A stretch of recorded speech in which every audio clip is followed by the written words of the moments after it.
I'm Bill Arnold. Thank you for listening to this podcast. There are many more podcasts available at myfaithradio.com. Your support makes this possible. Thank you. Okay, it's time to begin. Let's start a countdown. 20, 19, 18, 17. I just start the song. Oh, don't you know, it's the Bill Arnold Show. It's Bill.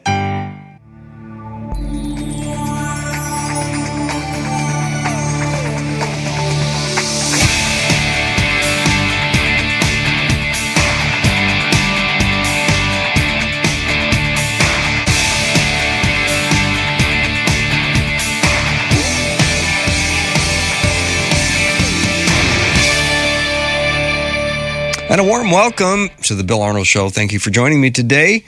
I'm so glad I've had a great hour with Pastor David Miles and Wyatt, the Monday Afternoon Mix. Check that out if you missed it. And now I get to spend time with my friend Richard Bahr, who's here in studio. And I was thinking of three words that best describes Richard. And I think the three words are loves the unlovely. I would say that's what you do. You love the unlovely. Well, I appreciate that. It's really true. Richard is a lifelong resident of Minneapolis, and he also has a real passion for service, and he loves the homeless, and in a way that you can't imagine. And I want to talk to him about that. But I first want to spend a little time, Richard, just asking you about your life in terms of how you spend your day, your quiet time, how you spend time in the Word, your disciplines. I remember once you said you'd pray for me, and then you pulled out a sheet of paper and wrote my name on the list, and it was a very long list with a lot of little names on it. And I thought, boy, I just got added to Richard Bahr's prayer list, and that's a big deal. That meant something to me. I mean, that was like, you didn't just casually say that. How that began was, so I came to Christ in the year 2000, so it's been 25 years now. And I grew up in a Christian home, but it's just that I hadn't surrendered to Jesus until 2000. So people would say, or I would observe how they would say when there was some sort of a issue they were laying out, and another person would respond by saying, I'll pray for you. Right. Whatever. And maybe it's the cynic in me, but I kept thinking, I wonder how often that actually happens, that they actually recall, decide to do that. So I started getting serious about it, started writing it down, I don't know, probably a couple, 2-3 years in that. So let's say it's been 22 or 23 years, and I would keep a list. And then that would give me an opportunity as I would pray for it. Then a lot of times, maybe in the morning or whatever, I might text that person and say, hey, how's that going, or whatever's going on with them, to support them. I think everybody likes to think that, other people think of them. Well, that first year, there were so many things that seemed to be God clearly moving. I didn't want to lose track of that, so I actually took those off the list, and I started another list with prayers answered.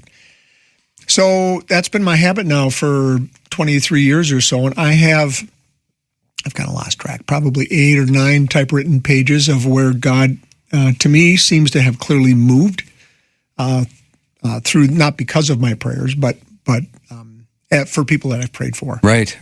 And not that I'm trying to keep score on God, but it's encouraging to me. It's encouraging me to see the journey. And there's been a number of people that have been on that list, more than once, So the other habit that I've learned is when I typically won't say to somebody, I'll pray for you at some point. I'll ask them 2 questions instead. And in the circles that I'm in, there are people that are hurting, people that are struggling, people that are anxious, people that are afraid. So I hear a lot of hard things. So I'll ask 2 questions after they've kind of laid on me what the hurt is. I'll say, well, if you could say anything to God right now, like what would that be? What would you want to tell him? And I found that to be a very disarming question, because it's almost like it's hypothetical. It's like, I'm not really telling it to God, but if I were, right. I would say this. And after they've laid that on me, I'll say, well, we could do that right now, actually, if you'd like. And I've done that for, I don't know, more than 10 years. Nice. And I had one lady decline the second question. I used to love the fact that there was like a perfect record, but the honest truth is that there was one lady that said, yeah, no, I'm good. But because I just love to be able to pray for people on that spot, because I think that is, well, there's just too many times, and I was just thinking about that today. There's just too many times that we have good ideas or we get prompted to do something, and how many of us say yes all the time? I mean, none of us say yes. I don't say yes all the time. But when we get prompted by the Holy Spirit to do something, to move, to say something, to stop and help somebody, I think it's a great honor to God when we do that. It's a way to honor Him. It's a way to honor the other person. And, I may have told this before, but I think it was in 2016 I decided to pray to be inconvenienced, and I pretty quickly, that prayer got answered quickly. Yeah, I pretty quickly figured out within the first few weeks that the way I was going to be inconvenienced was to stop and see panhandlers, as many as I could. And I think I maybe talked about this in an earlier program, but anyway, the end of the story was that was what I attempted to do, and I didn't do it 100% of the time, but I was well into the 90s. I missed a handful of people. And I was traveling all over the world, all over the country at that point. So, I mean, I was going to some crazy places where I'm stopping to see panhandlers and visiting them and giving them a little change or whatever I had. Mm-hmm. And, just because I wanted to exercise that muscle of really, when I'm prompted by the Holy Spirit to do something, to try to say yes as often as I could. Richard, if you are recording answers to prayers and how God is working in people's lives that you are praying for, I think it's a wonderful thing to build testimonies to God's faithfulness. He is faithful. I know He is, but I mean, you're recording it. Yeah. And that's a good reminder, isn't it? It is for me personally, yes. I mean, absolutely. I mean, it's just my little reminder to myself, but I need that. I feel like I need that. No, I agree. Richard Bahr is my guest. In addition to his incredible work of service, he has written a couple books. We're not necessarily talking about them, but I want to attach them to you, because you can go to his website and find out more about them. And his website is Richard Bahr, BAHR.com, richardbahr.com. And one is called Amazed, Why the Humanity of Jesus Matters. And the other one is called Those People, the True Character of the Homeless. Now, there is a lot of opportunities coming up once we get into Thanksgiving and Christmas that people say now's the time to go do that one act of service, and you do it every day practically. I appreciate, I don't know how many years you've permitted me to be on your program about this time of the year, but it's been multiple years. And I'm always so grateful to the station and to you for that, because this is a time of the year that many of us, our thoughts turn to other people and people in need around Thanksgiving and around Christmas. That's a great thing. But again, that's that prompting. It's the prompting of the Holy Spirit saying, I ought to serve, and where should I serve? We're seeing that now in our ministries right now. I just had a couple of people over the weekend say, can we come down and serve on Thanksgiving? We'd love to do that. So here's a tip. When you feel that movement of the Holy Spirit, you feel that prompting to go serve somewhere, and you have this grand idea that you wanted to be dead on the holiday, how about considering doing it a different time? I agree, Richard. I was talking to Wyatt about that in the green room before, and I sometimes wonder if somebody wants to serve like the day before Thanksgiving or right around Christmas. Are they doing that for others, or are they doing that for them? Yeah. I say that very gently. Yeah, we're not trying to call anybody out when we say that, but the reason I think we bring it up, Bill, is, and I'll call myself out on this, is sometimes I can fall into that category as well. You feel good about it. You feel good that you're helping or doing something. But is that for you, or is it for the others? Or both? It's a fair question to ask. Well, let's ask Richard, because he's the Rich, expert. What do you think? So every time somebody comes and serves, we've got a bunch of new volunteers in our breakfast ministry, right? Which is amazing, by the way. It is amazing. 7 days a week, starts at 4:30 in the morning. Yeah, we now have over 60 people to staff that, all volunteers throughout the week, throughout the course of the month. Yeah. I mean, I there's no explanation for how this happens. Yes, there is. Well, there's one explanation for how this happens. But with the new people that we have, when they come down, the thing I have to think is to myself is that I came for the first time too. So this just happens to be their first time. So maybe the first time is, smack dab on a holiday. Oh, sure. Or whatever. But I would always hope that God would stir in their hearts to be able to, return.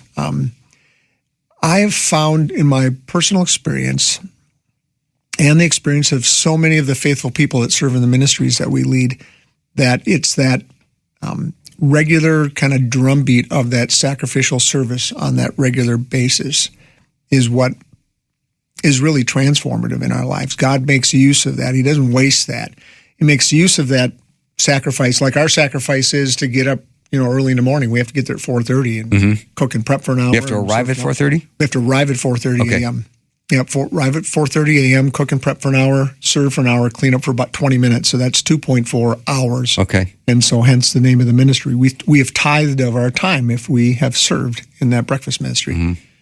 And but again, these people want to come down and serve on Thanksgiving. I'm like, man, we're flush with volunteers that day. Like people be stepping on each other if we took on more people. So I think the better thing is honor the prompting that you might have to serve during the holidays. That's a very real thing. It's a terrific thing.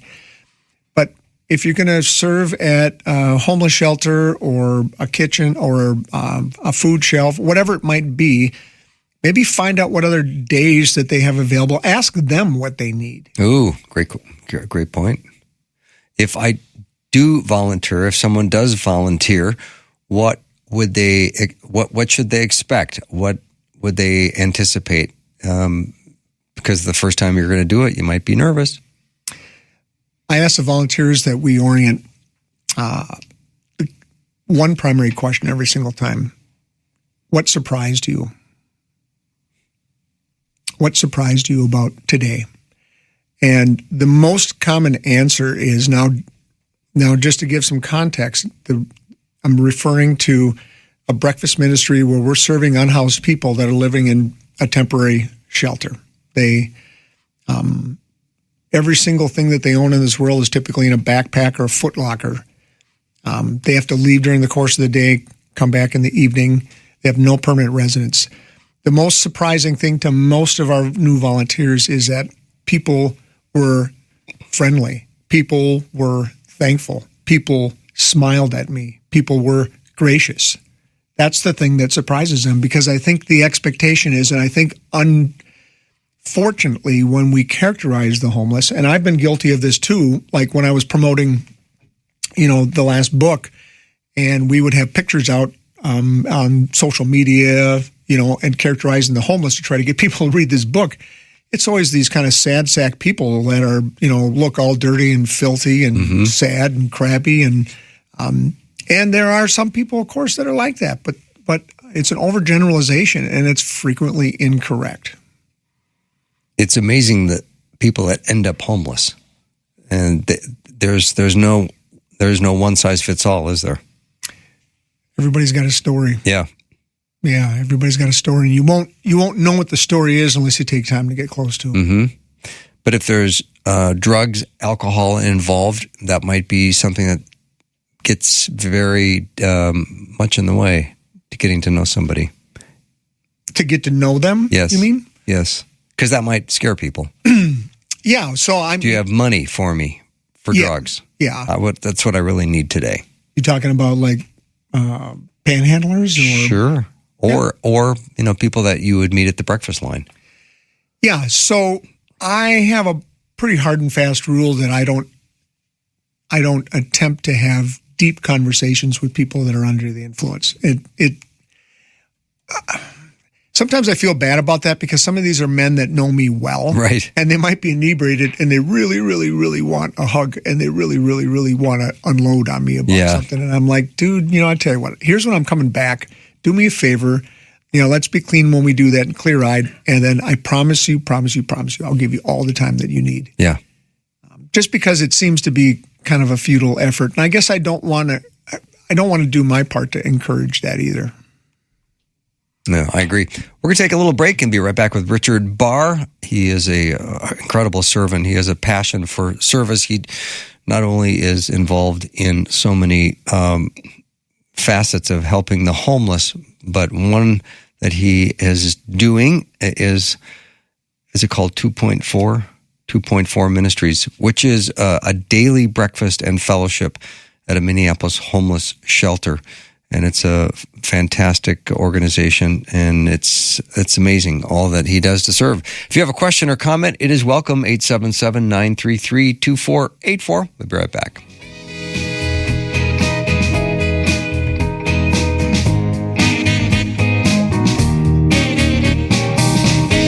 Hi, podcast listener. I'm Bill Arnold, and my theme song says, "What's for dinner?"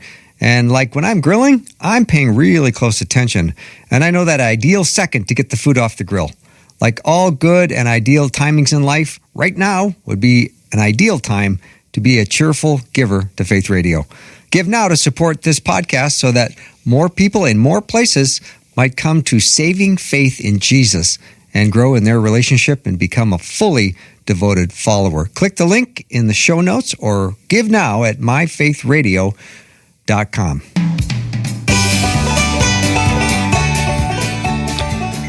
My friend Richard Bahr is here with me in studio. He's written a couple of books, but he's got a real love for the unlovely. He serves and loves on the homeless. And, you probably don't see yourself as a judgmental person, but we do have some ideas about the homeless. Sometimes we think, well, they're addicted to drugs, or they're alcoholics, or they're mentally ill, or they're crazy, or maybe they're even criminals, or all of the above. And so we have to be careful, because if we're going to get to know them, it's going to take a little bit of trust and patience and leaning on the Lord to help. An interesting thing about being judgmental is that, so let's just say all of those things are true. Okay. About a given individual. So what do they deserve from us? And where's their place in this world? And how does God see them? Does he love them any less or any differently than he loves me? I mean, I don't think so. And I think somebody that I have the great blessing to come from some hard places in my life. And I'm so grateful that God's delivered me from from a number of different illnesses and sin areas in my life. And I don't feel like I was beyond the reach of a loving God the Father. Yeah. That could wrap his arms around me and deliver me. So I guess who is it that I'm to say that somebody that maybe has a criminal background or somebody that has addiction, and they just might, that's their season right now that they're in that. Mm-hmm. And I've been at this long enough where I've witnessed people being delivered from those things. I've witnessed people that have been unhoused and become housed, people that were addicts that are now sober, people that were not working that have held steady jobs. I've had the blessing over time to be able to watch those things happen. So who am I to decide that this person in front of me, that God's not capable of delivering them from whatever it is that they struggle with? And for many of these people, they've chased away everyone that loved them. Or people have left them. Or people have left them, yeah. Yeah. That's probably, if there's one word that I would use to describe people that are unhoused or homeless, would be that they have a brokenness. Mm-hmm. That they have a brokenness. And frequently that brokenness is the connections that they have. Most of us in our lives, we have safety nets that give us maybe a false sense of security. We may have family and friends that if we're really down and out on something, you miss a paycheck, people lose jobs, that we've got some safety nets that are built in. And homeless people, oftentimes over a period of years, they've spent all of that relational capital that they have. And so they're really living life without a net, and that's why they end up where they are. Mm-hmm. Richard, what would you say are the percentage of people that rebel against being helped? They just don't want the help. And there's a rebellious nature there. They're not unkind people, they're just stubborn. Define help. Yeah. I want to help you get out of this homelessness situation you're in, but this place I'm suggesting may not be the most desirable in your eyes, but it's a place that gets you off the street. and they refuse. So I'm going to give you a simpler example, if I could. Oh, please. So, and actually, it's in the Those People book. I'd done a coat drive and collected a lot of jackets, put them in the back of my truck, brought them downtown to a street where there's out front of a homeless shelter. And so my plan was to distribute these jackets. And being the organized, planful guy that I was, I had them all set aside by large, extra large, 2X, whatever, so I could quickly retrieve the jackets and pass them out. And there was quite a crowd that collected behind my truck, and I tried to get them organized a bit into a line so I could serve them one at a time. And one of the early guys in the line asked me for, I think he said an XL jacket. So I spun around, retrieved an XL jacket, handed it to him, and he looked at it and he said, "You got anything else?" Yeah. Now, in that moment, I'm like, wow, dude, yeah. You asked for an XL jacket. I just delivered you an XL jacket. Yeah. It's like, move along. And I was feeling this self-imposed stress of the length of this line. Like my job, I was trying to be efficient, not effective. And thank goodness I came to my senses pretty quickly and said, well, what are you looking for? And he said, well, I was hoping to get one with a hood. So I found one with a hood and I gave it to this guy. And I really felt convicted on the way home as I'm thinking about this, so the question I asked myself was that because this guy doesn't have a permanent address, what rights does he forfeit? Like, does he no longer have a favorite color? No, he still has one. I mean, does he right? Does he forfeit the right to decide that he wants a hood or not a hood or zippers or snaps right, or an inside pocket? I mean, is he supposed to forfeit his preferences because he doesn't have a permanent address? Like I have preferences. Like if I went to the store to go find a jacket like anybody else, there would be certain jackets I would rule out and I would narrow it down to certain ones I wanted and I would pick the jacket that I want. But somehow we expect that somebody that's homeless should just simply be grateful for anything that we give them. And something seems wrong to me about that. So when you talk about helping people, I think a lot of times we think we're helping people because we're making decisions on their behalf. Like if I was in your shoes, this is what I would want to happen. And we can be categorically wrong about that time and time and time again. I was running into a homeless guy outside a theater that I was working in, and I would see him every night. And I would say to him, "How are your feet?" I said, "How are your feet?" He goes, "They're rough." I said, "Oh, so let me get you some socks." So the next day I came back, and I think I went out and bought like a $23 pair of socks that were really soft and warm, and he couldn't get over it. He couldn't believe how nice they were. Yeah. Right. Good call on the socks, by the way. Well, and asking about the feet. Yeah. Well, because that's their mode of transportation, isn't it? It is. Their feet. Yeah. Yeah. That's actually my gateway to conversations. Well, I learned that from you. Yeah. Don't think I came up with that on my own. Well, I appreciate that. Yeah. But when I navigate conversations with people that are on the street or in shelter, oftentimes, Bill, it's a matter of my great hope for people is to try to make small moves and to try to set some goals for themselves. And it might be, I have frequent conversations about, do you have a case manager? Who are you talking to? When's the last time you spoke to him or her? Have you got, do you have a photo ID yet? Some of the basic things that you need to be able to be eligible for programming, housing, to get a job. I mean, basic things like that. So I just try to help people set goals to move forward. I guess honoring the fact that they may have decided that they want to be where they're at, and I don't have to like it or agree with it or think that it's where I would want to be. But at the end of the day, they're an independent human being. I mean, I have to respect the decision. And by the way, I'm perfectly comfortable, especially with people I'm in relationships, telling them that I don't agree. I mean, I've had countless conversations with people where I've said, we've been in the same place for quite a long time. What's it going to take for you to decide something different for you? Wow. That's tough love, isn't it? Well, I do love these guys. I know, but would we call that tough love? Yeah, I guess perhaps. I mean, again, that's not going to be the first thing that comes out of my mouth. But I've got long-term relationships with some. I know. Folks. I like the way you phrased that too. It was kind. It was true. Yeah, and it was good. Yeah, I mean, oftentimes somebody is going to, they're either going into rehab or just come out of rehab, and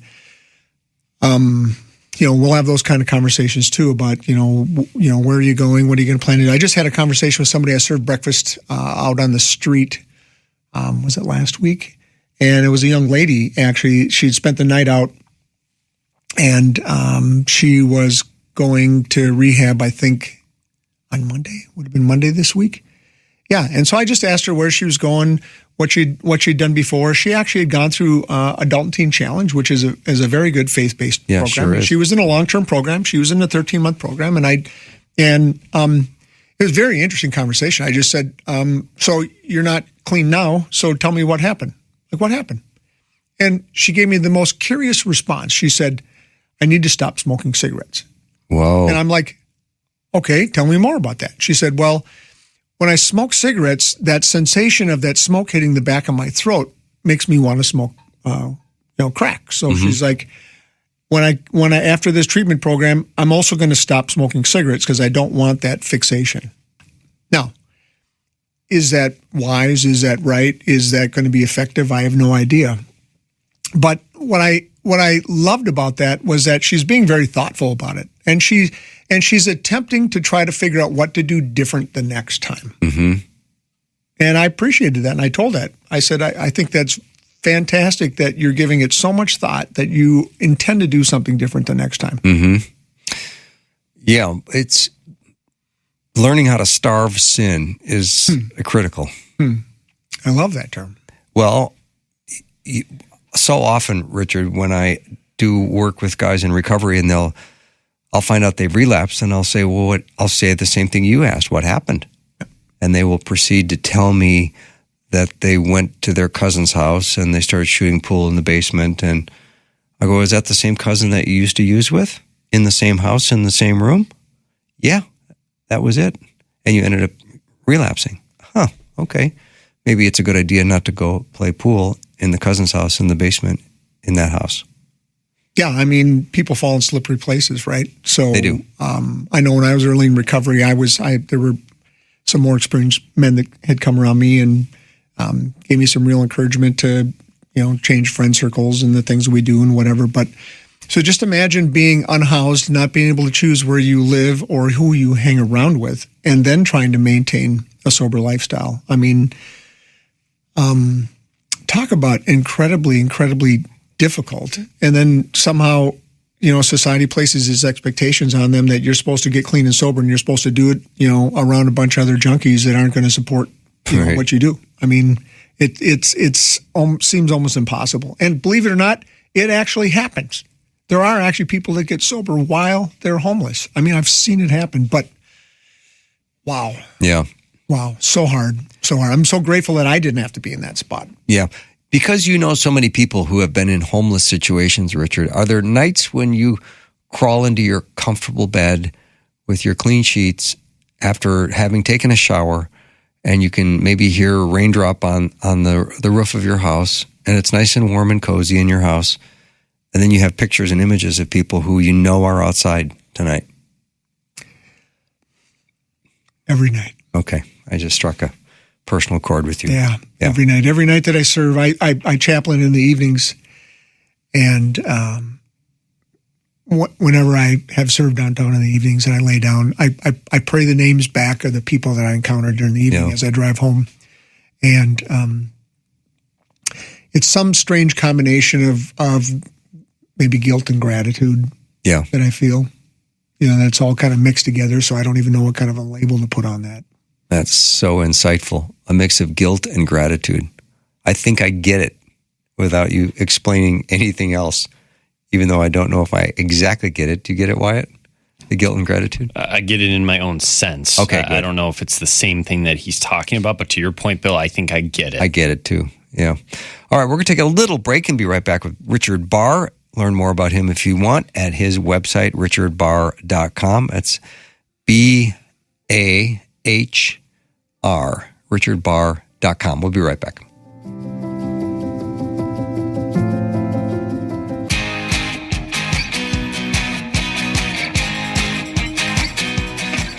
I'm back with Richard Bahr, and he has a real heart for the unlovely, the homeless, the people that have nowhere to go, that don't have a permanent residence, that don't have a meal to eat. And Richard, I was curious about the food shelves around the country. Are they stocked very low? Are they out? What's the condition of those right now? Well, with, of course, the government shutdown, which was that's not news any longer. But and many people probably heard, maybe for the first time, the term SNAP. I didn't know what that meant. So kind of that's the new term for what we used to call food stamps.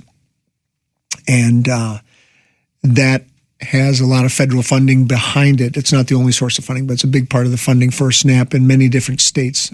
And so when that shutdown happened, and there was some confusion about the allocation of funds, whether they should have been locked up or should not have been locked up because of that. But the result was that federal funding did not go out right away for SNAP benefits. And those are benefits that many, many individuals and many families, a lot of elderly, a lot of people with school-age kids rely on that food support. It may not be the only support that they get for food, but it's a key one.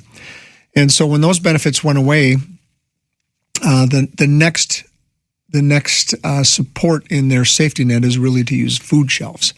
And so all the food shelves and the executive directors, and I talked to a number of them during that time, in my area anyway, and they were all basically getting overrun, by families, and the food shelves were getting low. We tried to do our part here where I live to muster some support from churches and from individuals to get some press. And we were grateful that there were a number of people and a number of churches that stepped up and stepped into that and did food drives, and individuals that were very generous that provided money. It's fun to do food drives because there's this tactical image of this pile of groceries sitting there. But the brutal reality is that the food shelves can use your money, and they can use your money a lot better than you can use your money. So you think you're going to go to the grocery store and you're going to buy one extra bag of groceries, you're going to give that to a food shelf. You'd actually be better off to not do that. Hang on to the money, give the money to the food shelf, because it's a ratio of, it depends on the food shelf and their source, but as low as $3 to your dollar donated to as much as $10 to your dollar donated, because they have sources where they can buy product that it's very highly leveraged. And that's really what they need is dollars. Explain that a little bit more, because I think I get what you're saying. So if I am a food shelf and I get a donation from you, I can then take that money and go buy more groceries for the food shelf based on my ability to buy? Well, they're not paying retail for the retail prices for the items that they buy, because they've got other sources. There's some large ones like Second Harvest, and I know like down in Florida where we're at, there's Harry Chapin food shelves. But anyway, there's these large food aggregators that will aggregate food, and then they'll redistribute it among places that will distribute it directly to those that will use it. And so they often purchase it, but they purchase it at a great discount. So rather than going to the local grocery store and spending $100, if you gave that $100, it's possible that food shelf could actually purchase the value of $1,000 worth of groceries. Yeah. So if I wanted to make a donation of kind to a food shelf, how would I go about doing that? I'm sure every food shelf that I know of has a website. Okay. And so if you have one in your area, and they all got a donate button, and you can click right on the donate button. And most of them are 501c3. So if you have the ability to take that as a deduction on your tax return, you're able to do that. And that's all over the country, of course. All over the country. Yeah. So let's talk a little bit more about the people that you connect with who are homeless, so they don't have an address, there are plenty of people that don't know what to do when they encounter them. Do I make eye contact? Do I smile? What do I do? How do I encounter them lovingly? So, it depends. I like your answer, just so you know. I like that answer. I would say it depends. I get this question a lot. I would not ask somebody or suggest that somebody should do something that feels like it puts them in harm's way. Of course. So a lot of women will say to me, and not exclusively women, but people will say, I'm frightened to roll my window down. I'm frightened to engage with somebody standing by the side of the road. And I'll just tell you that I have complete respect for that. Like I wouldn't ask you to do something you wouldn't do. At the same time, I will tell you that I've been told on countless occasions how much it hurts to have people spend all day trying not to look at you. Just think about that. So I was at a coffee shop today. I had a meeting with somebody, and I went and talked to the barista, and she took my money and she smiled at me and greeted me, and I'm part of the club, so she pulled my number up and called me by name even, right? Yeah. I guess I just take that for granted. Yes, you do. During the course of the day, if you're homeless, not only does no one know your name, but nobody will actually make eye contact with you frequently. And that hurts because homeless people, they're not stupid.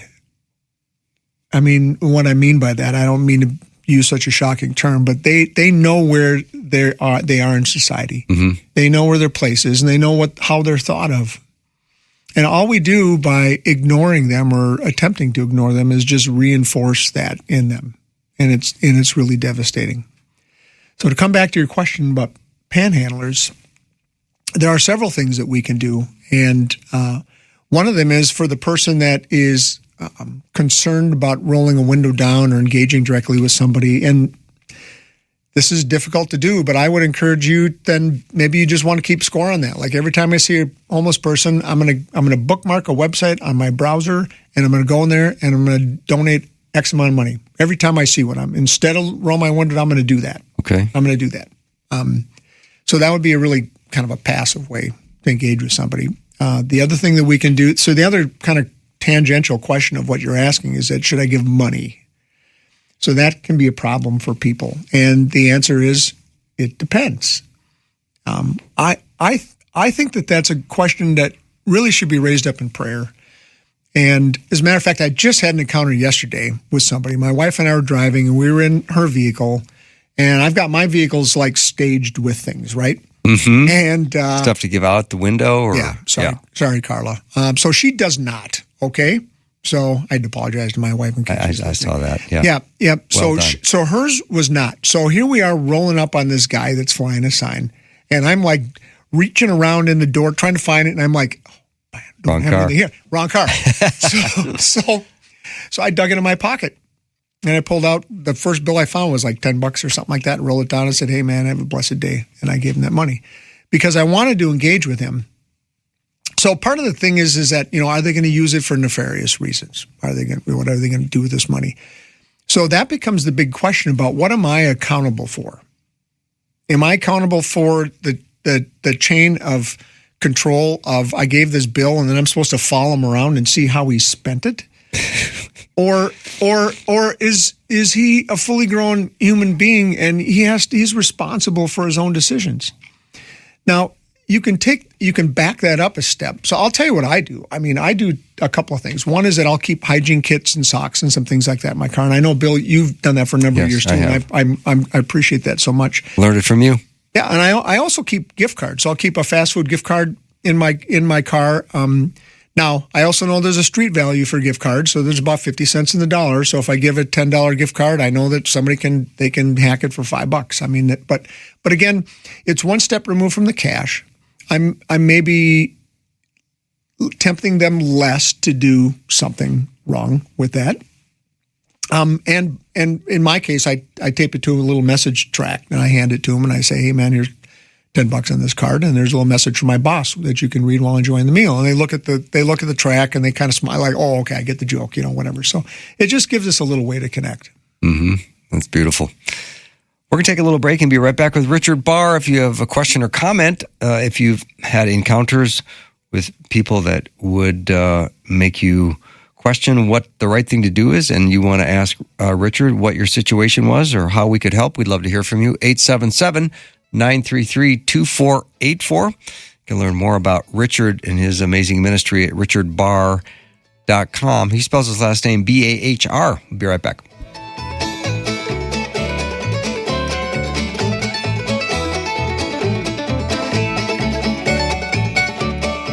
Have you heard the news?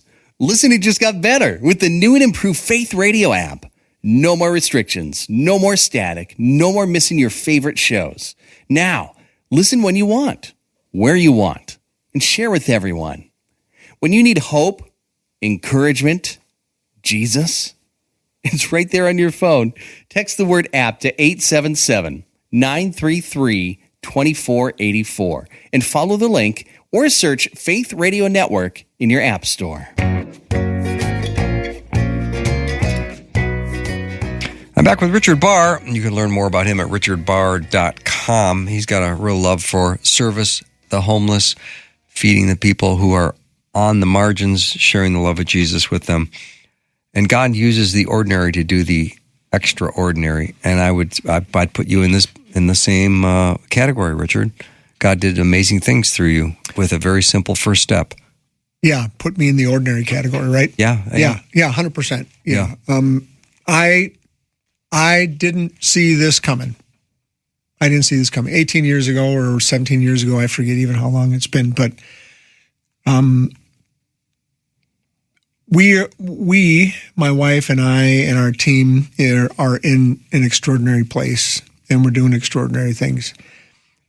And you say that humbly. You're not bragging. Yeah, it's extraordinary. It's extraordinary to me. That's what I mean. I can't believe some of the people, some of the situations, some of the lives that have been changed that we've encountered. So if I wind it all the way back to the beginning, I was in a Bible study, men's Bible study on Saturday mornings at my church. And then after the large teaching session, we would break into small groups, and there was one man in there that God broke his heart over the homeless, and he decided to serve a simple breakfast out of the back of his van. Wow. And he had been doing that for a number of months, I think, at the time, and I'm forgetting even the details of the story. But so in that small group session, in that moment, in that day, on that Saturday morning, all those years ago, I was one, but I wasn't the only one. There were other men there, too, that kind of raised their hand and said, man, would you like some help? And he accepted, and I still remember I picked Sunday. I said, okay, I can serve Sunday mornings. And we just came alongside this guy to help him. And that was the beginning. That was the step of obedience. It was one decision. That's it. It was one obedient decision to say yes, to step alongside my friend. And it's been so long ago, I can't even remember if it was more about, I don't know that I really even thought, well, this would be a great way to serve God and my fellow human beings. I think it was like, I like this guy, and I'm kind of curious about seeing what this is about. Guys like a little adventure, like, a homeless shelter. It's 4:30 in the morning. It's like, yeah, I'm in. Let's do this. Love it. And, and that's really where the Holy Spirit entered in. And that was where God broke my heart. And it wasn't long after serving in that on a regular basis, not just that one time. There was a first time, but on that regular basis, making that commitment to continue to show up and be faithful in that God broke my heart over the needs of the homeless. The other thing that he did, which was very interesting, was that because of my faithful service by being there regularly, people knew me. People knew me. They knew my name. Mm-hmm. And I began to recognize something like, oh, it's the same guy, right? Mm-hmm. And I got to know their name. And then when we'd kind of finish serving, I'd take a cup of coffee and I would meet with some of these guys and I would learn a little more about them. So God began to weave these connections and these relationships and these friendships.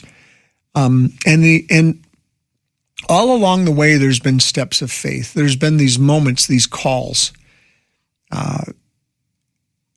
Another one was we haven't talked about it much here, but my wife and I have a nonprofit called Threshold to New Life, and that's more of a restoration ministry where we actually help people avoid homelessness by helping them keep the housing that they have, or helping them obtain permanent housing by providing small grants that usually the client has some vested interest in, and then we do, and we come together, usually using other social service partners. We put these packages together, and we restore people so that they no longer owe any rent, okay? And, the funny thing is, and we haven't talked much about my past for a while, but I was a CEO of a high-tech company for 21 years, and I was the visionary, and I was the guy who had the big ideas and all that. So the funny thing is that we read a book.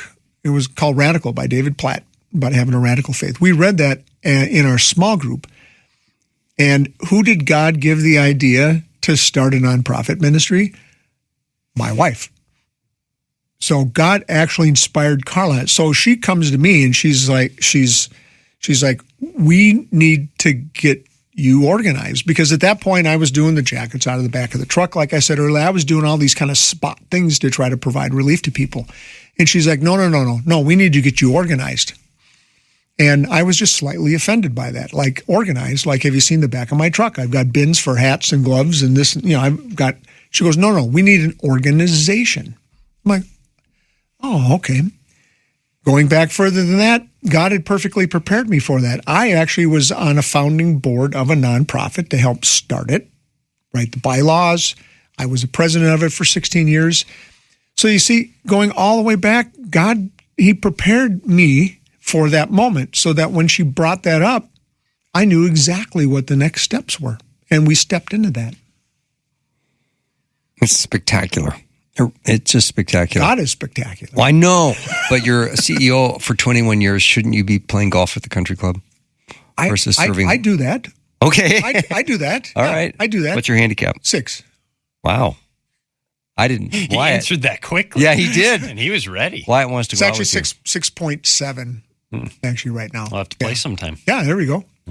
Yeah. What are you, Wyatt, a 5? I used to be a 5. I'm like a 8 now. Okay. Ooh. Yeah. I'm not giving you strokes, but be a good battle. No, straight up, absolutely.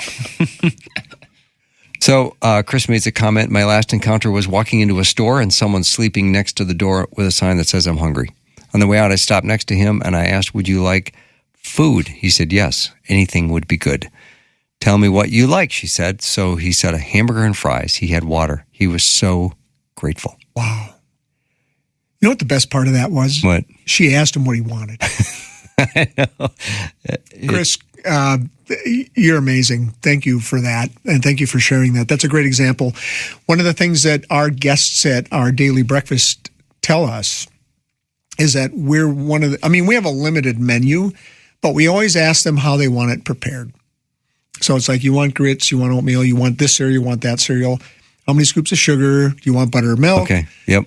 And the feedback that we get is that it's one of the few places that people ask, how do I want it? Interesting. Versus here it is, take it or leave it. Here it is, you're homeless. Yeah. I mean, be grateful. Be grateful. Yeah. Chris, you did amazing. That's terrific. Thank you for that. Yeah. And then she finishes by saying, he made my day. There you go. Yeah. That's the joy of serving. That is the joy of serving. Yeah. It is indeed. All right. So we're looking, we've got, like you said, Richard, some holidays coming up and you've inspired people. What is the next thing they should do or the next step they should take to get involved? Well, wherever you happen to be, and I know that this broadcast is all over the nation, there are people that are hurting, people that are hungry, people that have less, people that God loves dearly. And, I've been reading the book of James lately. Man, James would have been a tough pastor to have, I think. Yeah. First of all, he had to grow up with his older brother Jesus, who never got anything wrong, and right. James probably is like, "What? How come I'm always getting grounded?" But James was he really calls us to act, really act in our faith, and not to be confused that's our path to salvation. But once we have been, we're really called to step into that in that life of faith and to live out our faith. Yeah. And so this is a particular time of the year that we ought to be doing that we need to be doing that. Richard, thank you so much. It's been a great hour. Big news at YouTube. The Tanner Morgan interview that I did is releasing tonight on YouTube if you want to check it out. But that's our show for the day. You can learn more about Richard at his website, richardbahr.com.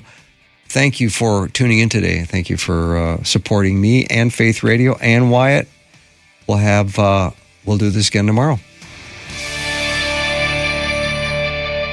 Thanks for listening. Programming like this is made available through your support. Information available at myfaithradio.com.